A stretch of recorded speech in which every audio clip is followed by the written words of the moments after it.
Donc, je suis ravi de vous accueillir dans ce webinaire, les 10 secrets que révèle votre bilan comptable. On va démarrer tout de suite cette présentation par écoutez, le sommaire. Au programme, qu'est-ce qu'on va faire? On va regarder d'abord qui nous sommes très rapidement, qui sont nos intervenants, et passer directement au sujet, quels sont les 10 secrets que révèle votre bilan comptable. Donc, allons-y. Qui sommes-nous? Alors, Rivalis, c'est un réseau qui existe depuis 1994, un réseau de conseillers de proximité qui est vraiment focalisé sur la petite entreprise de 0 à 20 salariés. Nous avons donc 27 ans d'expérience, 730 conseillers en France, c'est le premier réseau de conseillers indépendants en France, 87 395 entrepreneurs. Le BSP, notre feuille de route. Alors, qu'est-ce que c'est que le BSP? C'est le bon sens pratique, le bon sens paysan, comme on aime le dire. Et le bon sens paysan, c'est tout simplement avoir des choses compréhensibles, simples, directes, avec des actions qui sont menées derrière dans l'accompagnement de chacun de nos conseillers pour qu'on puisse faire avancer tout simplement nos clients avec un objectif principal qui est la sérénité du patron. C'est notre mantra, comme on dit, c'est-à-dire à travers tous les outils qu'on va mettre en place et l'accompagnement, le but ultime, c'est qu'il soit serein, qu'il soit heureux dans son activité, qu'il atteigne ses propres objectifs personnels. Évidemment, ça passe par la rentabilité de son entreprise, par des choses qui sont importantes au niveau économique, mais le but final, c'est bien le dirigeant au centre de tout. 93% de satisfaction client également. Important à souligner. Le conseiller Rivalis, c'est différent de l'expert comptable. Alors, c'est une slide importante puisque là, on va aborder le bilan comptable. Donc, très rapidement, qu'est-ce qu'un conseiller Rivalis par rapport à un expert comptable? Ce sont deux métiers extrêmement différents.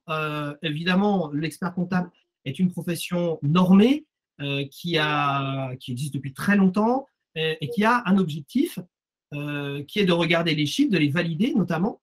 Le conseiller Rivalis n'a pas du tout cette fonction-là de valider les chiffres, ce n'est pas du tout son rôle. Son rôle, c'est vraiment d'aider à la gestion, à la bonne gestion de l'entreprise et d'atteindre justement ce qu'on disait juste avant, les objectifs du dirigeant qu'il va pouvoir se fixer en début d'année, par exemple, pour la fin de l'année. Donc, c'est l'aider à prendre les meilleures décisions. Le conseiller Rivalis est présent dans l'entreprise tous les mois pendant une demi-journée environ. Et évidemment, il va l'aider à se projeter dans l'avenir et à tout simplement à prendre les meilleures décisions au quotidien pour atteindre justement ses objectifs avec une vraie visibilité. Donc, on est vraiment dans le futur et non pas dans le passé. Pour autant, évidemment, des chiffres, on en a, notamment au niveau des résultats, puisque les chiffres, c'est plus 71% de sérénité pour le dirigeant et plus 40% de résultats. Donc ça, on s'arrête là, c'est les deux chiffres principaux que je voulais vous donner aujourd'hui sur l'accompagnement des conseillers Rivalis. Alors, on va passer à nos intervenants maintenant.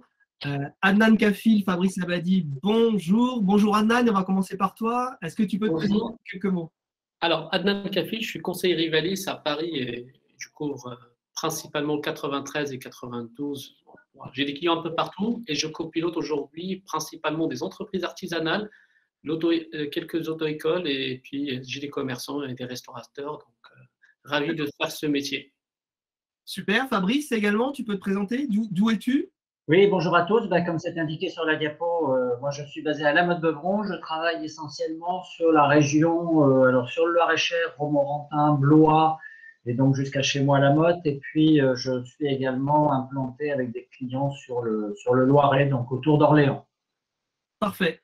Merci à vous deux en tout cas d'avoir bossé avant avec moi ce webinaire. On espère que voilà, on va vous donner plein d'infos et nous on a appelé ça des secrets, les 10 secrets que révèle votre bilan comptable. Alors, quels sont ces secrets? On va commencer avec toi, Adnan. Déjà, avant de commencer par le premier secret, déjà comment on lit un bilan de façon très sommaire. On n'ira pas dans le détail de tout, c'est pas l'idée. Est-ce que tu peux nous dire un petit peu déjà comment on lit un bilan? Alors, tout simplement, le bilan, c'est une photo à l'instant T, généralement au 31 décembre de l'exercice pour la majorité des entreprises. Donc, il est composé d'un actif et d'un passif. J'aime bien, c'est un petit peu un nom, c'est pas commun en termes de gestion, mais je préfère plutôt cette notion de ressources et d'emploi. Donc, les capitaux propres, on va voir un petit peu par la suite, ça fait partie des secrets.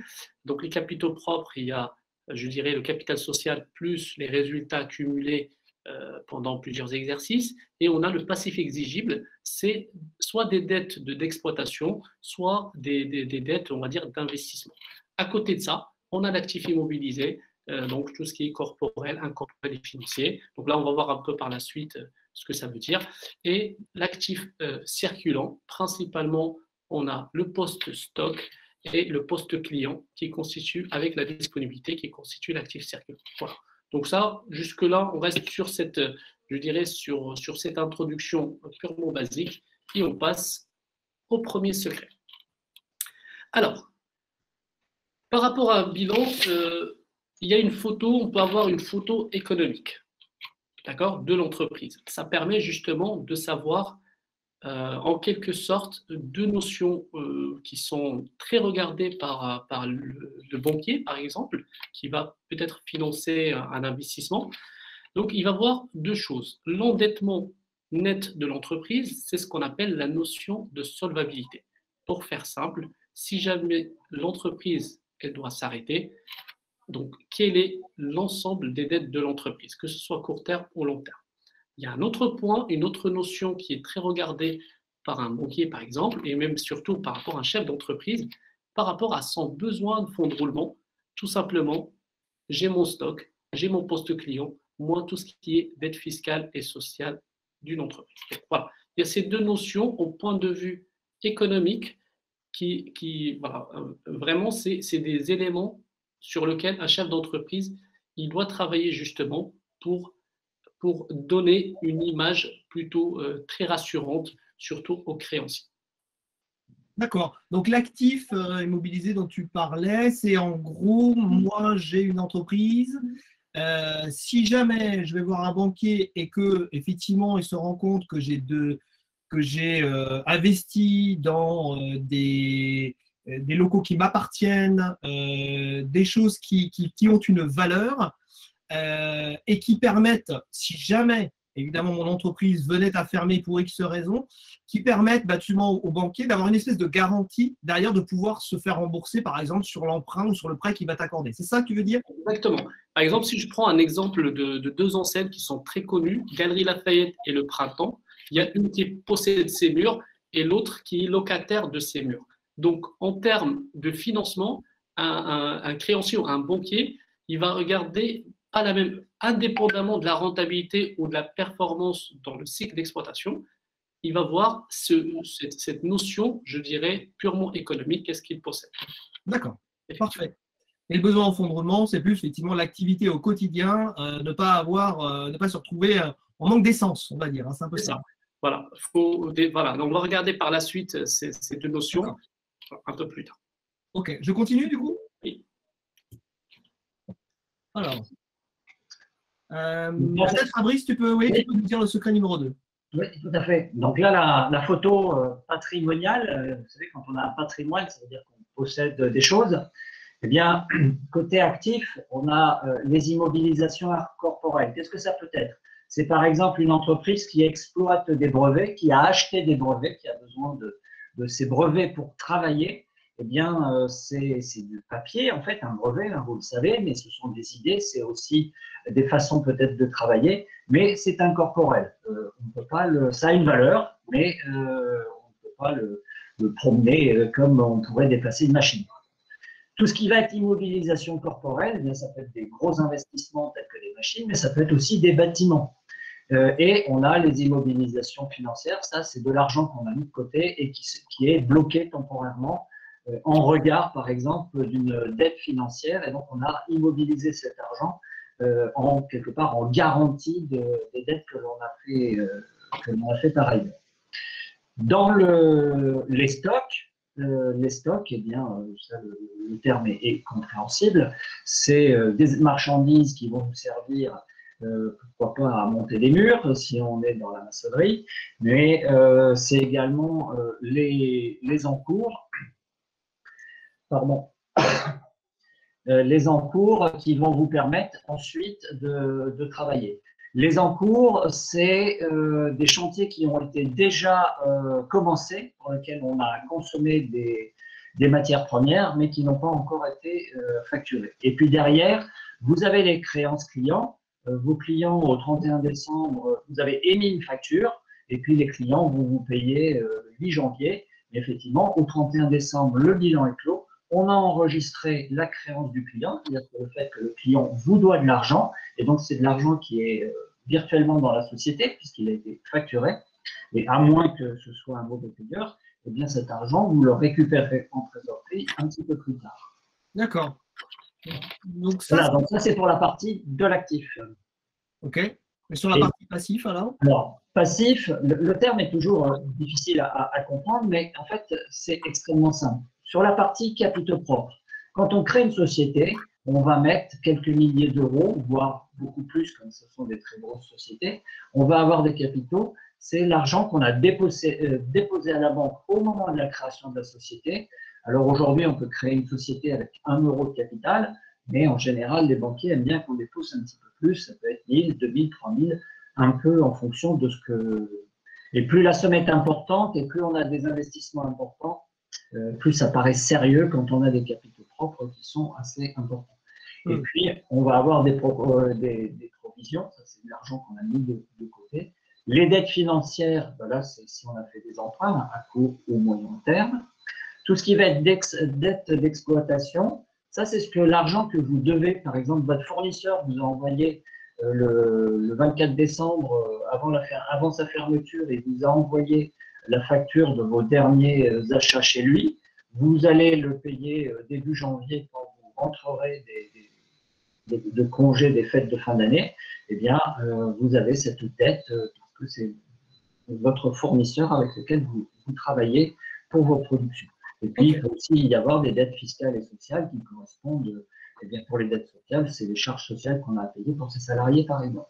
Ça marche. Donc, on a deux visions, en fait, effectivement, dans le bilan. La partie économique qui va être intéressante pour voir quelle va être la santé un peu financière de l'entreprise, on va dire, et puis la partie patrimoniale, qu'est-ce que possède l'entreprise, qu'est-ce qu'elle ne possède pas, quelles sont ses dettes finalement et ses actifs. Tout ça va être une vision, deux visions, en fait, deux regards un peu différents sur ce bilan. Oui, et puis ça donne une image de la santé de son entreprise de manière rapide, un peu photo, qui est le résultat de l'ensemble des exercices précédents. Ça marche. Alors, on va passer au secret numéro 3.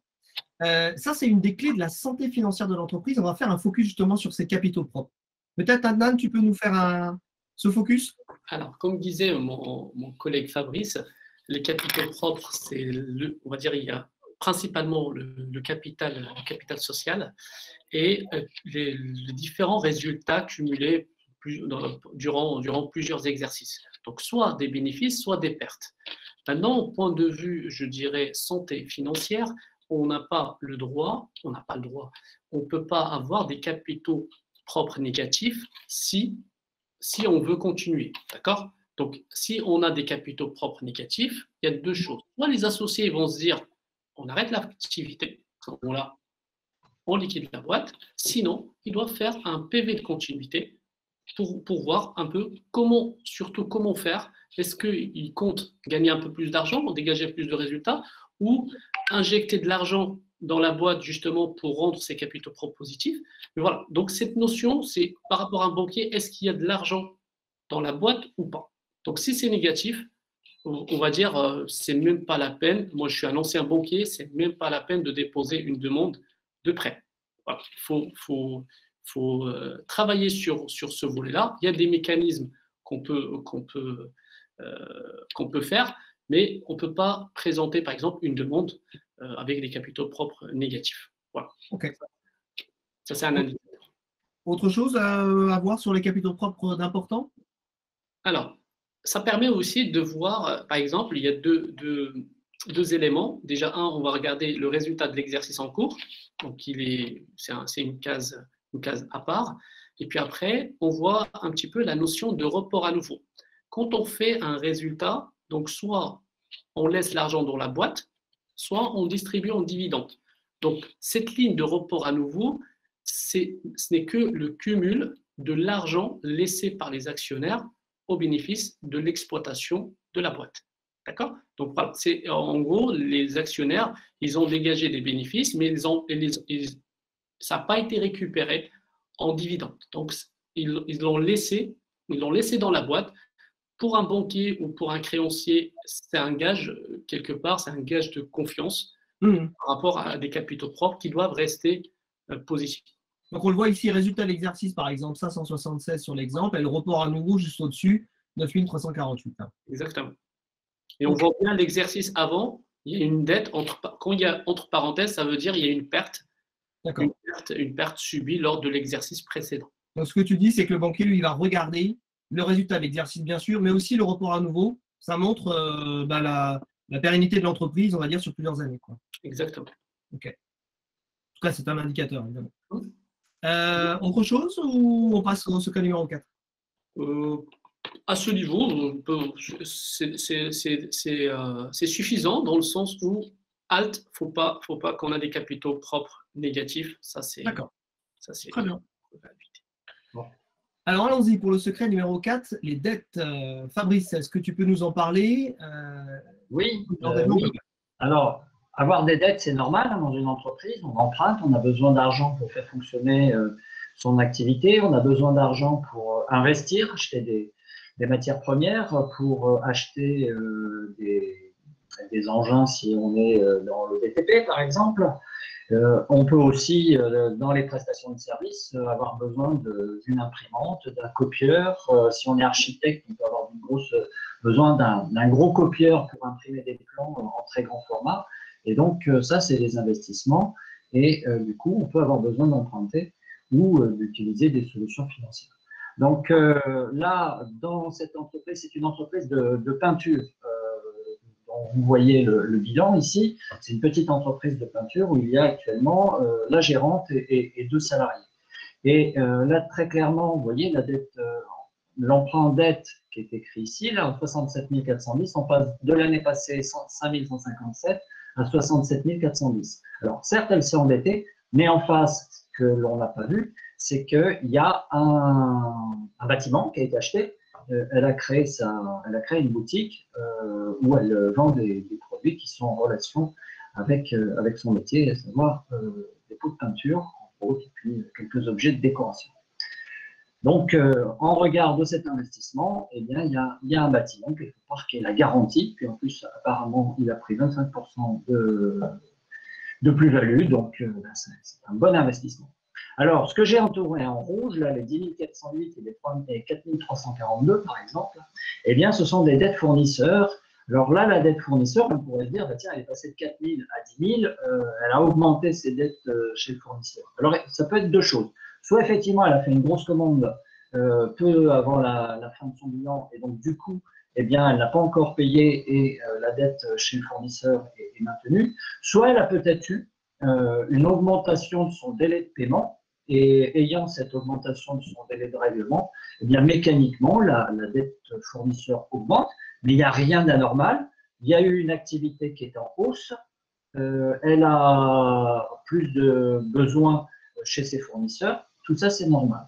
Derrière, juste en dessous, on regarde la dette fiscale et sociale. Là, c'est essentiellement des charges sociales. Elle est passée de 2329 à 4342. C'est également normal, puisqu'en fait, elle a pris un salarié supplémentaire. Donc là, les charges qui sont entourées en rouge, les 4342, correspondent simplement aux charges sociales qui sont à payer pour les 2 salariés en question. Et puis, comme c'est compilé, il y a peut-être ces charges sociales perso qui sont dedans aussi. Mais là, on n'a pas tout le détail. Donc là, c'est facile à expliquer. Par contre, si vous avez dans votre activité, vous constatez une augmentation de la dette fournisseur et que effectivement vous avez des factures qui sont en retard chez vos fournisseurs ou que les fournisseurs vous ont déjà relancé 1 ou 2 fois, évidemment, on va voir ce chiffre augmenter par rapport à l'année passée, mais là, on ne sera pas tout à fait dans la même situation que celle que je viens de vous décrire. Oui.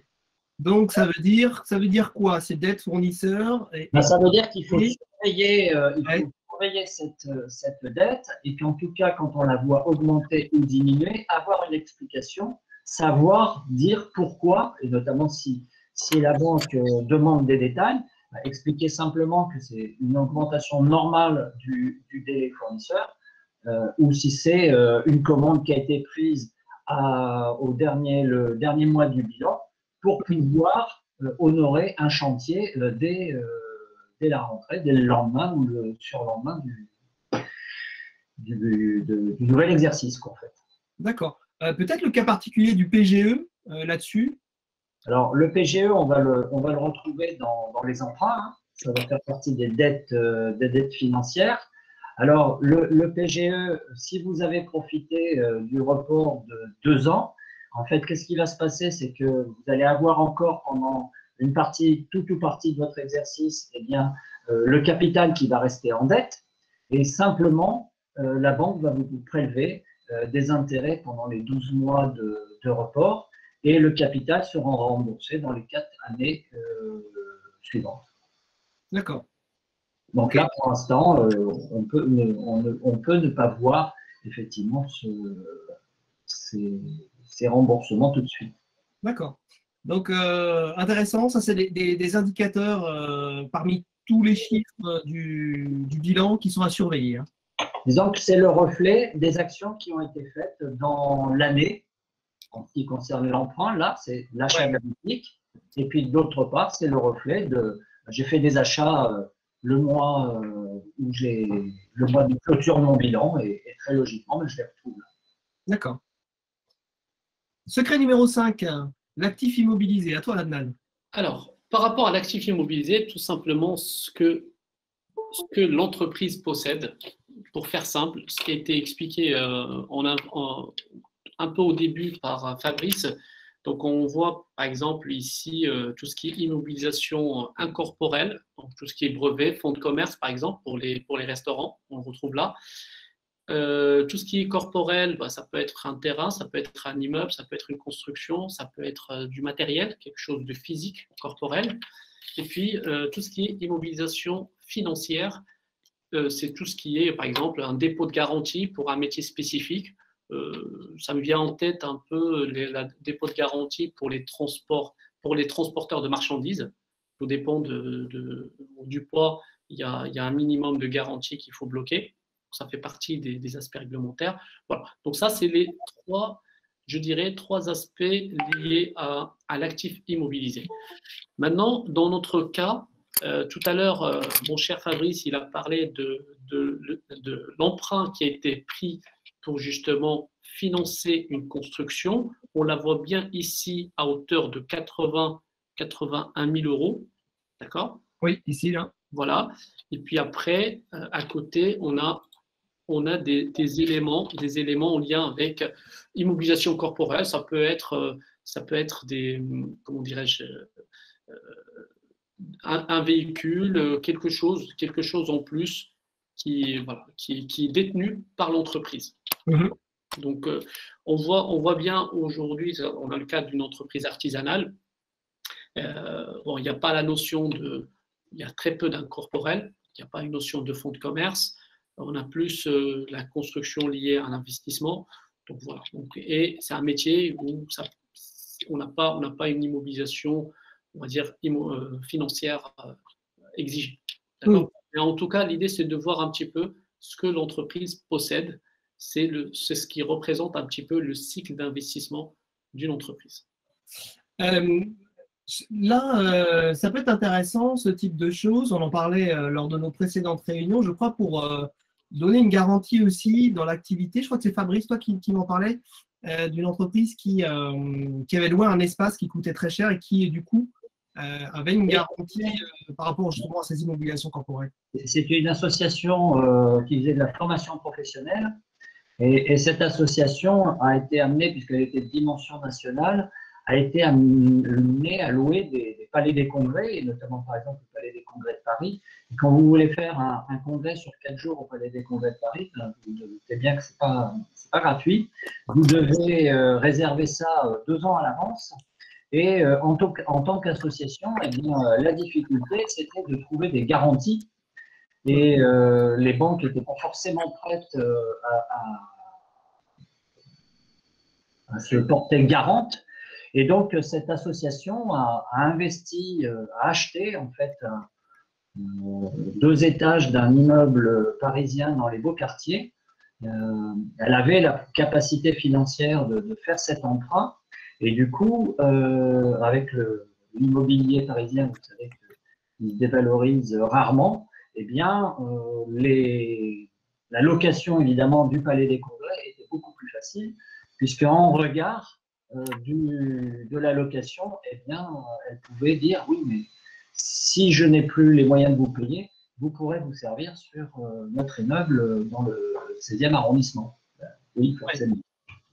Donc, on voit bien l'utilité là au niveau de la gestion et de l'opérationnel, hein, pour le coup, de pouvoir montrer un bilan comptable qui soit rassurant pour effectivement. Ça ne veut pas dire que toute entreprise doit avoir forcément ses locaux en propre, en garantie, mais c'est vrai que si à un moment donné le chef d'entreprise a l'opportunité de se constituer un patrimoine en achetant ses installations, eh bien, ça peut être une opportunité, puis qui va asseoir aussi sa solidité financière auprès de ses partenaires financiers. Oui, ok, intéressant.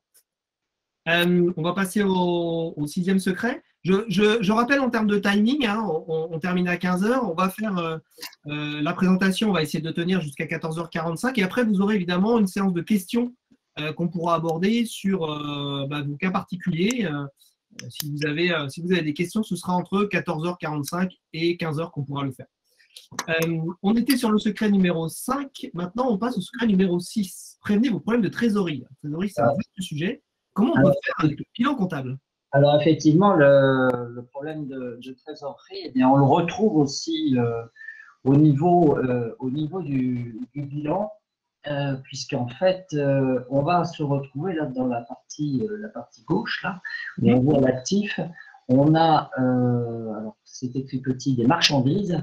Il y a 8 700 € de marchandises. Ça, c'est des marchandises qui ont été achetées, qui sont dans le magasin. Et ça veut dire que, comme c'est payé déjà, eh bien, c'est de la matière première qu'on va pouvoir utiliser quelque part gratuitement dans le nouvel exercice, puisque c'est déjà payé. Oui. Donc, ça a une valeur et ça permet à l'entreprise, par exemple, de faire les premiers chantiers au 1er janvier. Là, on a des créances clients. Là, il y a 1 000 € de créances clients. C'est simplement peut-être un client qui a reçu sa facture juste avant les fêtes de Noël et puis qui ne l'a pas payé avant le 31 décembre. En tout cas, l'encaissement ne s'est pas fait avant le 31 décembre et donc la facture sera peut-être encaissée et donc disparaîtra début janvier. Par contre, il y a 4 214 dans les autres. Alors, parce que je connais la cliente, je peux vous dire ce que c'est. Ces 4 214 correspondent en fait à une facture qui n'a pas été payée, donc qui est en retard, qui est même un impayé de longue date. C'est une cartouche que la gérante a pris et que pour l'instant, il y a cette dette qui n'est pas encore apurée. Voilà. Et puis, on a également les charges constatées d'avance qui sont là. Alors là, c'est intéressant parce qu'en fait, cette charge, elle a été payée parce que il y avait de la trésorerie, donc on a payé la charge. Et en fait, elle n'a pas été enregistrée comptablement, ce qui fait que de ce fait, eh bien, elle n'est plus à payer sur le nouvel exercice. Elle a été constatée par avance.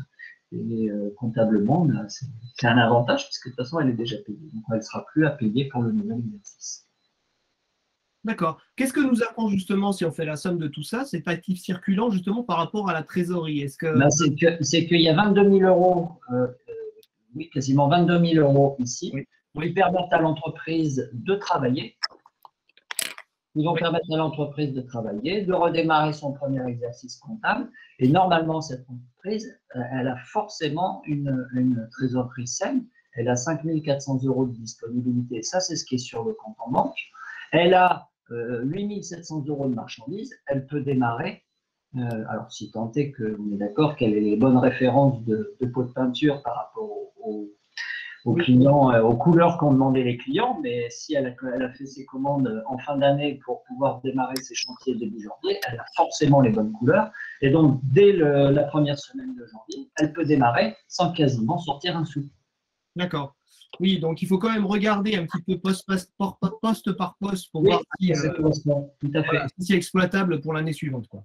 Mais en fait, c'est un reflet de la bonne gestion de trésorerie. Alors là, il y a un petit souci, c'est que ces 4200, on n'est pas sûr de les récupérer, mais il y a une procédure qui est en cours, donc on verra bien. D'accord. Et donc, du coup, en dessous, tu as les dettes d'exploitation et dettes diverses. Qu'est-ce qu'on peut en faire de ces chiffres-là? Pardon, excuse-moi. Ah oui, tout en bas. Excuse-moi, j'y étais pas. Alors, les dettes fournisseurs, eh bien là, il y a 10 408. Eh bien, on retrouve en fait la dette, c'était juste pour mettre en regard, c'est-à-dire qu'en fait, l'entreprise a acheté des matières premières à ses fournisseurs. La dette est enregistrée, mais par contre, elle n'est pas payée. D'accord.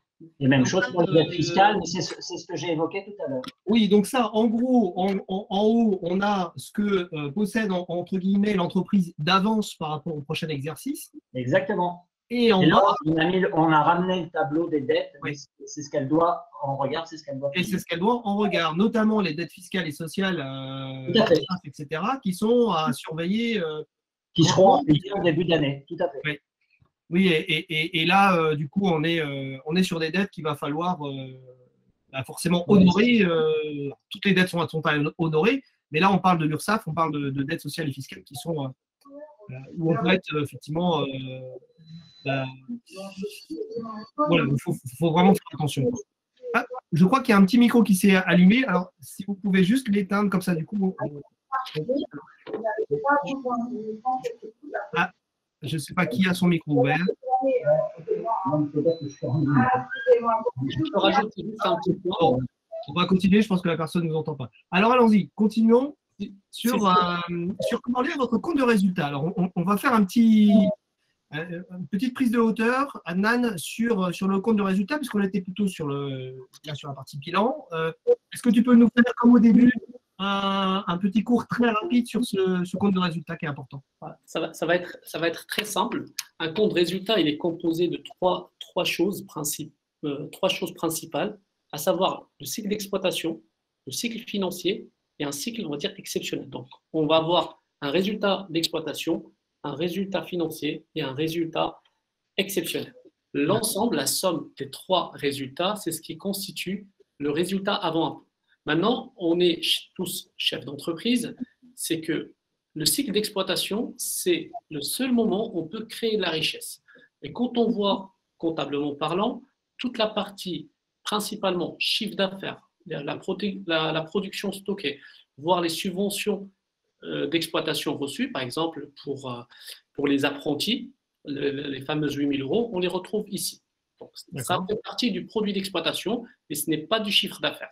Donc, notre boulot, notre raison d'être dans la gestion d'entreprise, c'est de faire un chiffre d'affaires rentable.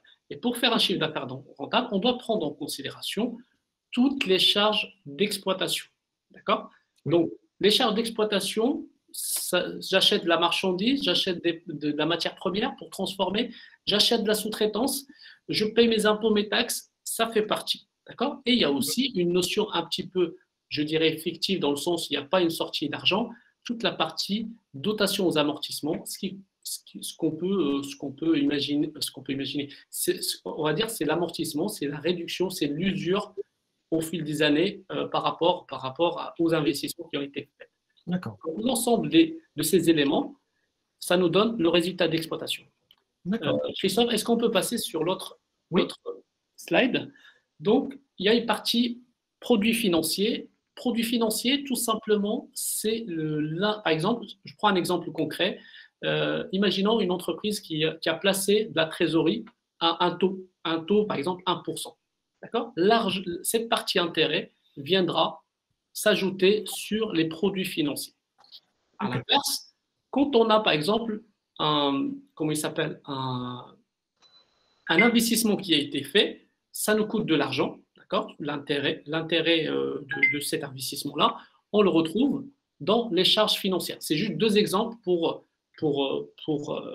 illustrer un petit peu principalement les deux postes qu'on peut trouver dans les petites entreprises. Ça marche.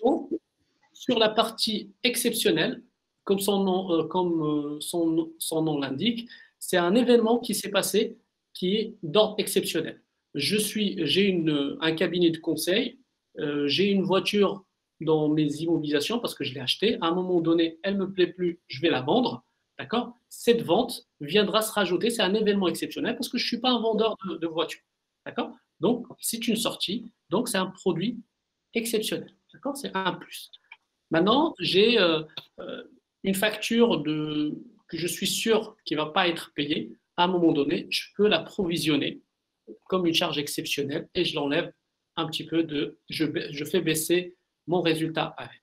Une fois on a la somme des trois éléments, l'exploitation, le financier et l'exceptionnel, on a le résultat avant impôt. Bien sûr, si on a un résultat positif, on passe à la caisse, 15% jusqu'à 38 000 euros et au-delà, 28. Après, il y a un autre cas. Et puis, une fois c'est l'impôt sur les sociétés ou l'IR, il y a aussi l'impôt sur le revenu pour certaines sociétés, on a le résultat après impôt. Et là, les associés, ils décideront est-ce qu'ils gardent l'argent dans l'entreprise à ce moment-là, ça va être du report à nouveau, soit ils peuvent se verser soit en partie, soit en totalité les dividendes. À ce moment-là, voilà, il y a une fiscalité des particuliers qui va s'appliquer. Voilà. Bien sûr, avec les prélèvements sociaux à 17,2%. Ouais. Donc bon, c'est intéressant, vraiment une photographie là, de ce que c'est que le compte de résultat, un rappel, comment on lit le compte de résultat. Le plus important, évidemment, je pense, c'est peut-être le résultat d'exploitation. C'est ça qui… C'est ça. Le reste, oui, effectivement, il y aura peut-être le coût d'un crédit où je place la trésorerie. Par exemple, c'est à la marge. L'exceptionnel, ça reste l'exceptionnel, on va dire. D'accord? Maintenant, ce qui serait intéressant, c'est de voir un petit peu pour la petite entreprise comment on peut améliorer notre résultat. Je reçois mon bilan. Qu'est-ce que je peux faire? D'accord? Ouais. Là, on a l'exemple d'un commerçant. Tout simplement, son chiffre d'affaires, il est composé de la vente de sa marchandise et il achète de la marchandise. Donc, par rapport à ça, il doit estimer les frais généraux, donc ce que son activité lui coûte, il doit le savoir.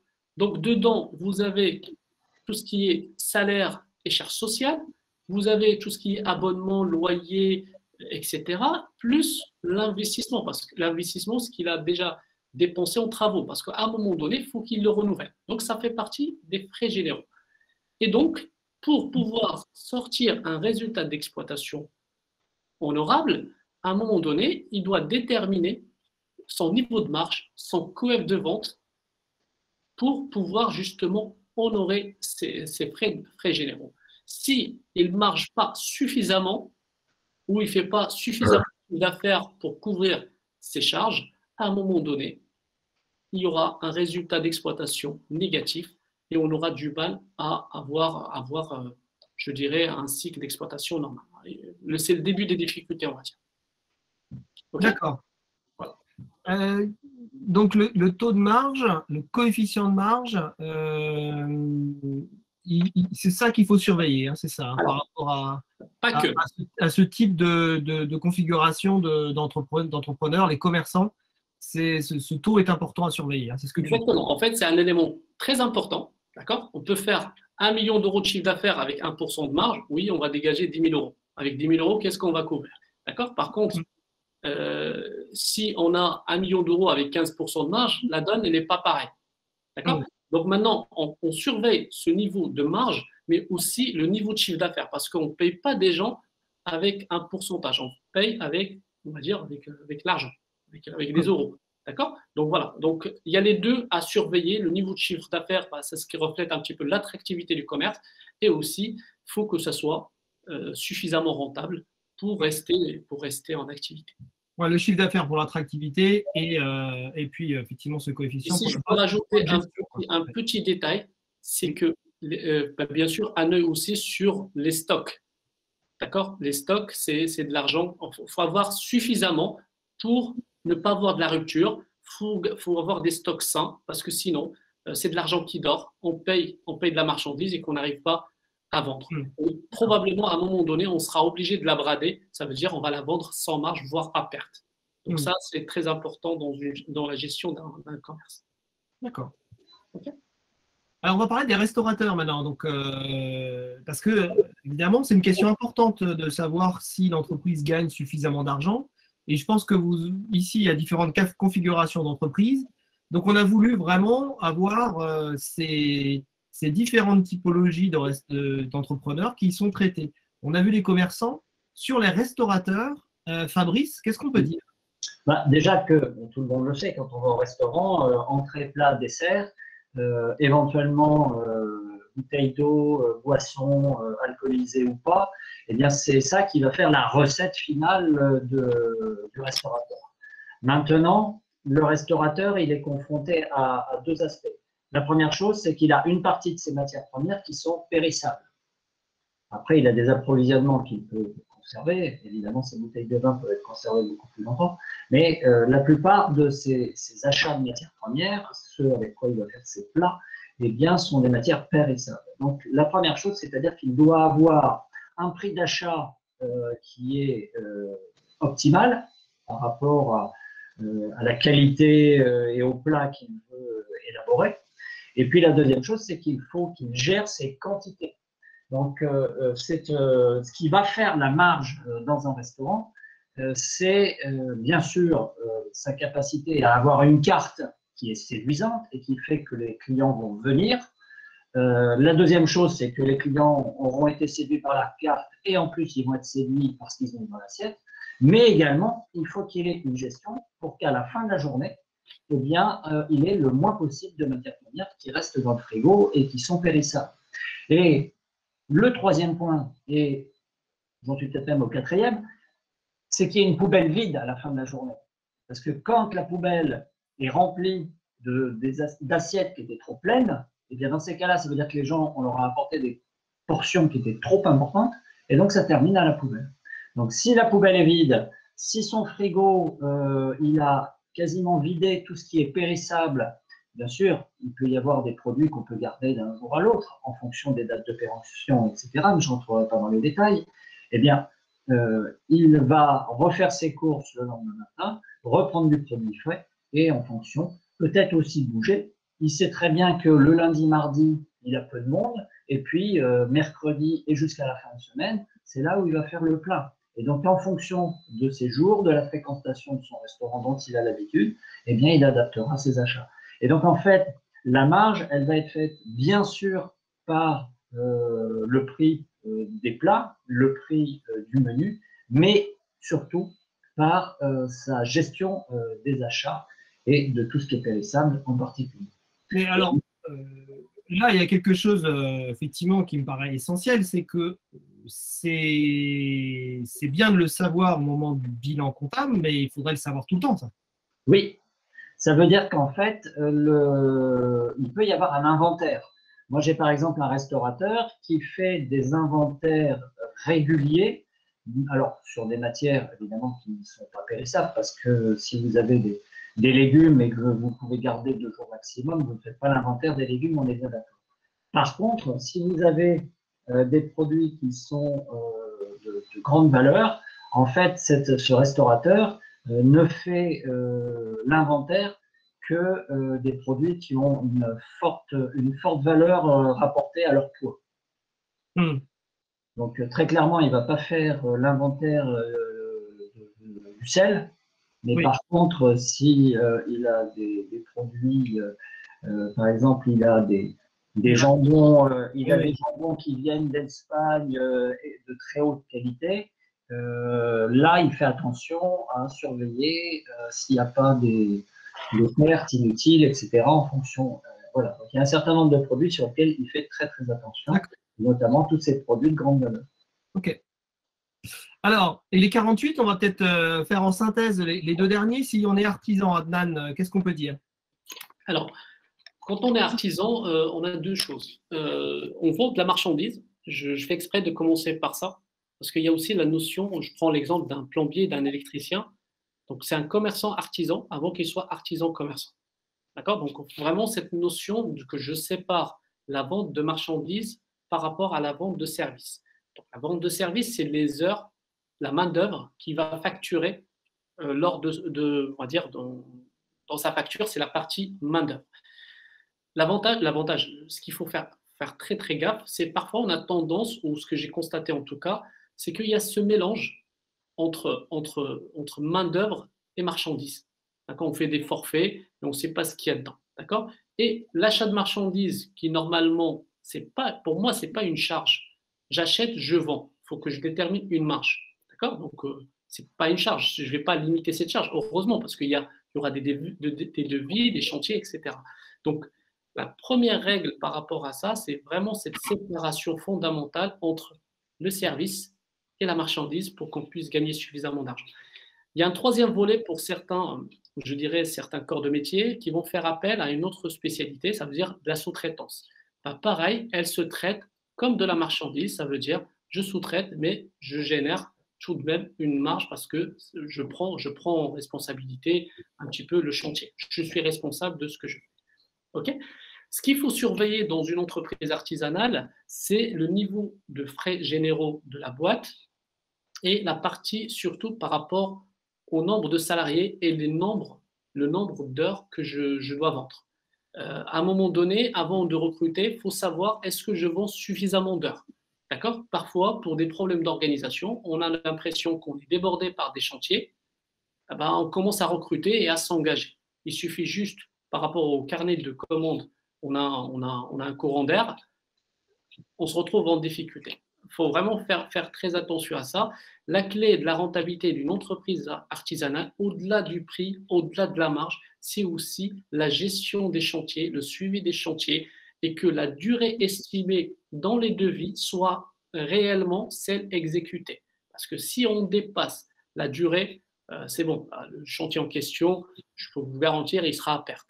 Et le fait de cumuler plusieurs pertes et parfois sans se rendre compte, parce qu'on n'a pas une méthodologie pour faire le devis, on se retrouve franchement en difficulté à honorer nos engagements, à finir les chantiers, voilà, et à payer nos fournisseurs. Donc, voilà. Donc, on augmente un petit peu l'endettement global à court terme et ça peut générer aussi l'asphyxie financière pour certaines entreprises artisanales. Donc ça, tu le vois beaucoup effectivement chez tes clients, Adnan? Énormément. Je vois pratiquement que ça. Il n'y a pas, moi c'est ce que je constate, il n'y a pas une méthode pour certains, il n'y a pas une méthode pour faire des devis. Ils ne connaissent pas forcément je dirais, leurs frais généraux. On mélange un petit peu, il y a même une gestion de l'entreprise à partir d'un compte bancaire et à un moment donné, il y a d'autres éléments qui rentrent en jeu. Et parfois, si l'endettement court terme s'allonge, ça met un petit peu l'entreprise en difficulté. Voilà. Oui, et en danger même. Bien sûr, l'arrêt, ouais. À un moment donné. Alors, on avance, puisqu'il est 14h52, il nous reste 8 minutes dans ce webinaire, on est au secret numéro 10. Fabrice, peut-être que tu peux conclure sur ce secret par rapport aux professions libérales. Sur les professions libérales, par exemple, moi j'accompagne 2 architectes. Donc, typiquement, c'est les entreprises libérales qui ne vendent que de la prestation de services. Et dans ce cas-là, ce qui est vraiment important, c'est pareil, les frais généraux qui doivent être maîtrisés. Et puis, alors, les investissements et au travers des dotations d'amortissement, s'il doit y avoir des investissements, typiquement, un architecte, s'il a des plans grande taille à imprimer, il va avoir recours éventuellement à l'achat ou à l'allocation d'un reprographe de très grande taille. Et ça peut coûter cher. Pour le coup, l'allocation ou le prêt sont les bonnes solutions.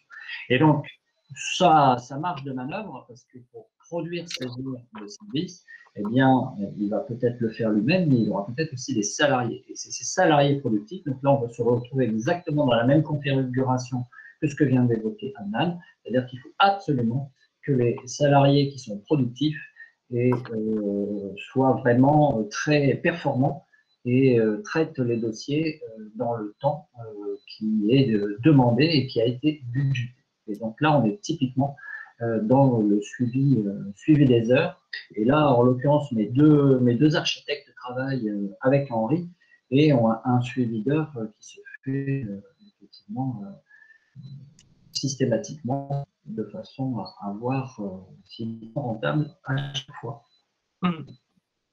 Parfait, merci pour ces informations. Il y a une question sur laquelle je voulais répondre, celle de Sonia. Avez-vous des conseils pour le choix de logiciels de gestion pour petites entreprises? Alors nous, chez Rivalis, on a développé des outils, notamment un outil qui s'appelle Henri. Alors il y a deux parties d'Henri. Il y a une partie gratuite qui fait des devis, des factures, pas mal de choses déjà pour l'entrepreneur qui n'a pas besoin forcément de piloter son entreprise, mais dès qu'on devient dès qu'on a un chiffre d'affaires conséquent, qu'on a des salariés, etc., en général, on passe à Henri Pilotage Rivalis. Et là, il y a l'accompagnement d'un conseiller Rivalis qui va vous permettre justement de travailler avec l'ensemble des choses auxquelles répond ce logiciel, qui permet justement d'anticiper tout. Anticiper, par exemple, le niveau de devis qu'il faut faire pour être rentable, qui va vous permettre de simuler un investissement, simuler aussi une embauche, de savoir où vous en êtes à tout moment, de savoir si vous atteignez vos objectifs. Bref, c'est un vrai outil de pilotage en temps réel. Hein. C'est un peu unique en son genre. D'ailleurs, là, je vends un petit peu la sauce parce que vraiment, c'est le cas aussi. C'est que on a un vrai outil de pilotage de l'entrepreneur qui permet justement d'atteindre, comme on l'a vu en début de présentation, une augmentation de rentabilité assez forte, puisqu'en moyenne, on augmente de 40% la rentabilité des entreprises qu'on accompagne partout en France. Le bilan comptable, je vais répondre à vos questions. Juste pour terminer, c'est le point de départ de votre prévisionnel. Adnan et Fabrice, on peut le dire, c'est essentiel aujourd'hui d'avoir un bilan comptable, de savoir le lire. Là, vous avez donné des clés pour pouvoir avoir une meilleure vision de ça, mais c'est aussi un outil qui va vous permettre de mettre des chiffres dans des cases pour dire voilà comment je vais me projeter dans l'année suivante à partir de ce prévisionnel, de ce bilan comptable. Je vais pouvoir faire un prévisionnel de gestion d'activité. On ne parle pas du prévisionnel du banquier, ça n'a rien à voir, avec des objectifs et savoir comment justement les atteindre. Là, c'est le rôle du conseiller Rivalis, c'est des outils qui sont mis en place.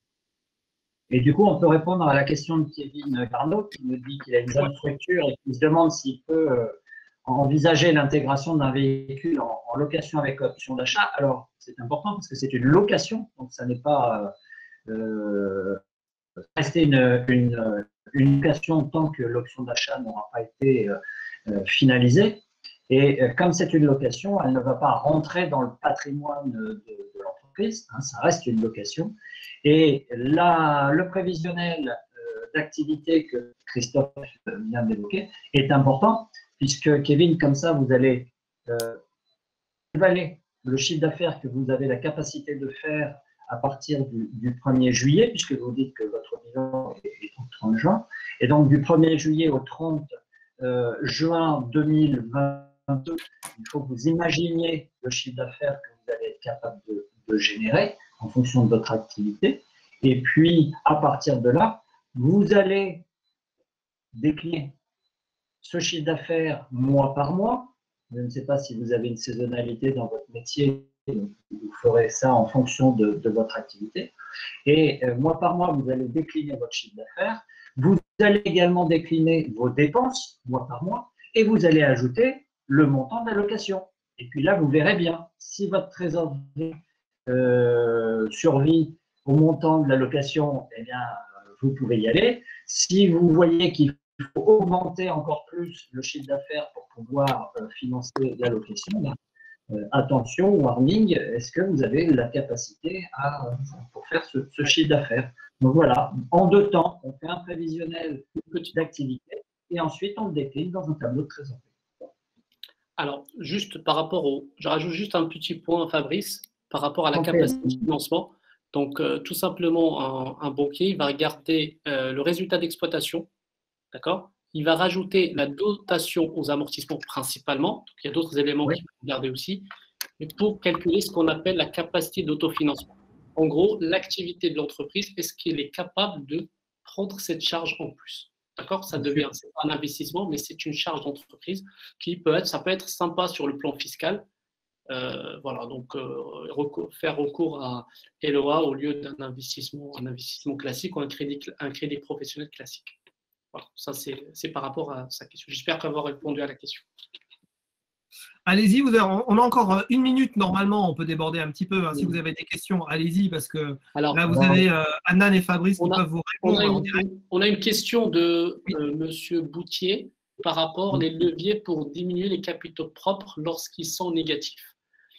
Alors, donc, comme on a dit tout à l'heure, les capitaux propres, s'ils sont négatifs, ça veut dire on a le capital, par exemple, le capital social n'est pas suffisant par rapport aux pertes, en grosso modo, je schématise, par rapport aux pertes cumulées par les exercices précédents. D'accord?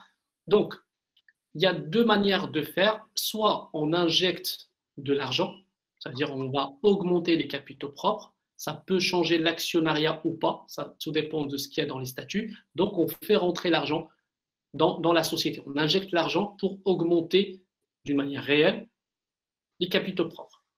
Il y a aussi une technique un peu moins consommatrice de flux. Si, par exemple, on peut déceler qu'il y a des capitaux, un compte courant d'associés positif, d'accord, on peut avoir un renoncement on renonce comment il s'appelle, compte courant d'associés. C'est l'argent que les actionnaires ont prêté à la boîte et on peut, par un jeu comptable, on peut les mettre dans le capital. On peut faire une augmentation de capital social et ça permet justement, on va dire artificiellement, de rendre les capitaux propres positifs. Voilà. Il y a deux manières d'opérer. Sinon, on peut accepter aussi lors d'un PV de continuité parce que normalement, une fois on a fait l'approbation des comptes, on a un délai de 4 mois pour faire un PV de continuité. Si on voit que, parce que quand même là on est au mois de juin, donc on va dire grosso modo jusqu'à mois de septembre, octobre pour faire le PV. Si on voit que l'exercice depuis le début de l'année, le résultat est tout à fait différent, c'est-à-dire il y a suffisamment pour augmenter, on peut dire on continue comme ça et puis on verra à la fin de l'exercice. Voilà. Donc il y a une troisième option qui tout dépend si l'exercice comptable qu'on a déjà commencé est favorable ou pas. D'accord. Allez-y. Il y avait une question qui était, de Benoît qui nous demandait les congés payés restant à prendre se voient où.